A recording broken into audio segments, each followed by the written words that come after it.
Cette conférence va maintenant être enregistrée. Bonjour tout le monde, vendredi 28 juin 2019, point bourse du jour, les marchés continuent de faire du surplace, approche du sommet du G20 qui commence aujourd'hui avec la rencontre attendue entre les États-Unis et la Chine. Pour l'instant, il y a des communiqués qui partent un petit peu dans tous les sens. Un coup, ils sont d'accord à 90%.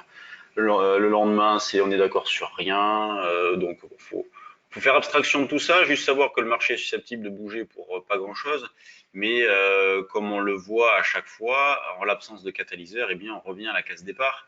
Ce qui s'est passé donc mercredi, lorsqu'on nous annonce qu'ils sont d'accord à 90%, hausse. Derrière, le marché rebaisse. Hier, le marché commence à partir à la baisse. Alors, c'est vrai que c'était un petit peu impressionnant entre guillemets. On n'était plus habitué à de tels écarts.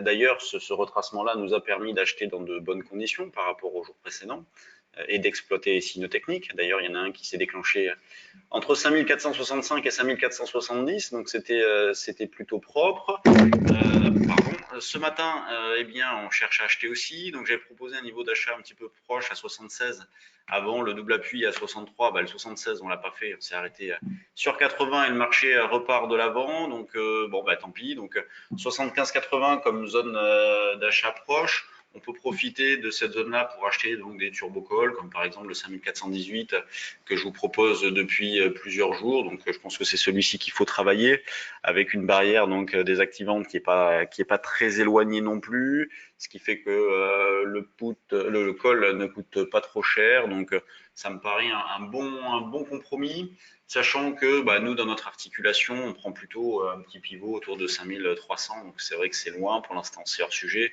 Le marché piétine, passe beaucoup de temps à ne rien faire. La volatilité, comment est-elle? On est autour de, donc là on est à 5500.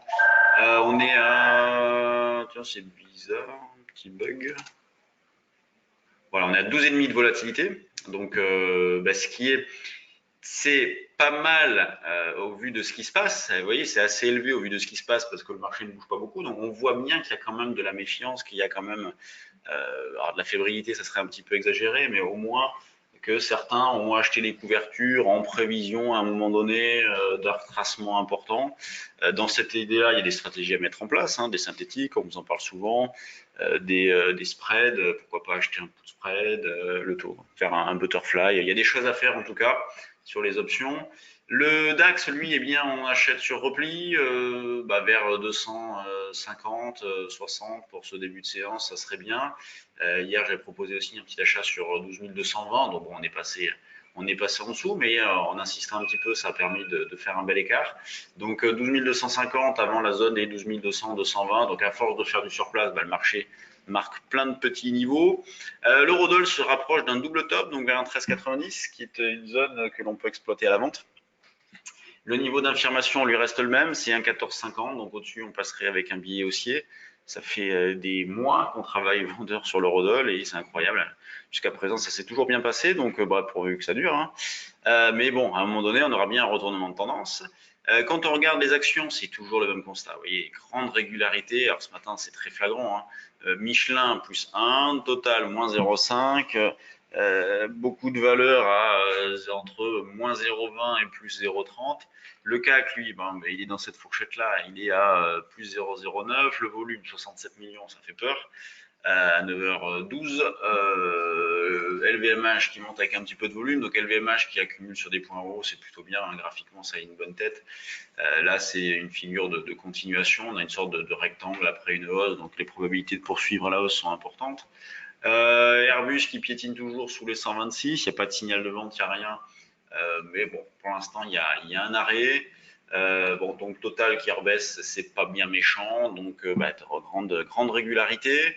Sur les mid et small, il y a des petites touches, il y a un petit peu de spec, on le voit notamment sur Gossin, valeur que j'ai proposée sur le trade du jour hier, donc on a fait vers un 23,50 me semble-t-il, donc très belle opération. Donc là on a pu alléger sur un 26,90 puisque c'était le niveau que j'avais proposé aussi, donc on peut alléger, sortir, marquer le coup. En tout cas, il faut bouger. Il n'y a pas grand chose en ce moment, c'est vrai, sur les actions, et donc quand il y a des petites choses comme celle-là, il faut pas les rater.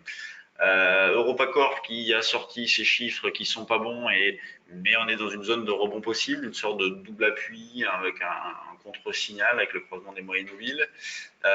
Pour le reste, oui, il y a pas énormément de valeur. À la baisse, on a Groupe Flow.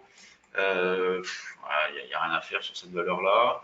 On a Boiron, donc Boiron qui indique que la haute autorité de santé recommande le déremboursement de l'homéopathie. Donc bon, là c'est quand même un coup dur. Que fait Boiron?